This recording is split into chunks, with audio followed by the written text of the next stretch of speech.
ہمارے ہاں اچھا یہ بات بہت زیادہ پھیلائی جا رہی ہے، اسلام عورتوں کے حقوق چھینتا ہے، اور خواتین اکثر یہ کہتی ہیں ہم پہ ظلم، لبرل نام نہاد لبرل انٹیاں ہیں نا، اسلام نے سارے رائٹ مردوں کو دے دیے، یہ کر دیا وہ کر دیا. اس پر تو میں بہت بیان کرتا رہتا ہوں. ایک چھوٹی سی مثال تھا، کیونکہ میرا یہ ٹاپک نہیں ہے، میں چاہ رہا ہوں جو میں آپ کو دیکھ کے جو میں نے انتخاب کیا تھا نا وہ میں کمپلیٹ کر لوں.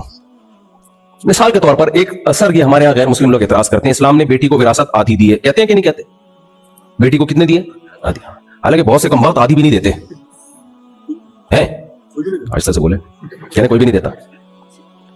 پہلی بات، آپ کے ہاں تو پرمیشن ہے کہ پوری وراثت کسی کو بھی دے دو، آپ بیٹی کو 1 روپیہ بھی نہ دو. اسلام نے پرمیشن دی ہے یہ. 1400 سال پہلے محمد صلی اللہ علیہ وسلم بیٹیوں کے لیے قانون بتا رہے ہیں، بنا نہیں رہے ہیں بلکہ بتا رہے ہیں. وہ قانون کیا بتا رہے ہیں؟ کس سوسائٹی کو بتا رہے ہیں؟ پہلے یہ دیکھ لو.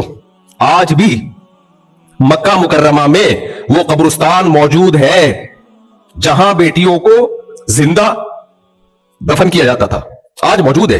اور یہ معجزہ ہے کہ اس پہ کنسٹرکشن کا کوئی بھی کام سعودی گورنمنٹ کرنا چاہتی ہے نہیں ہوتا. کیوں؟ اللہ نے نشانی باقی رکھنی ہے.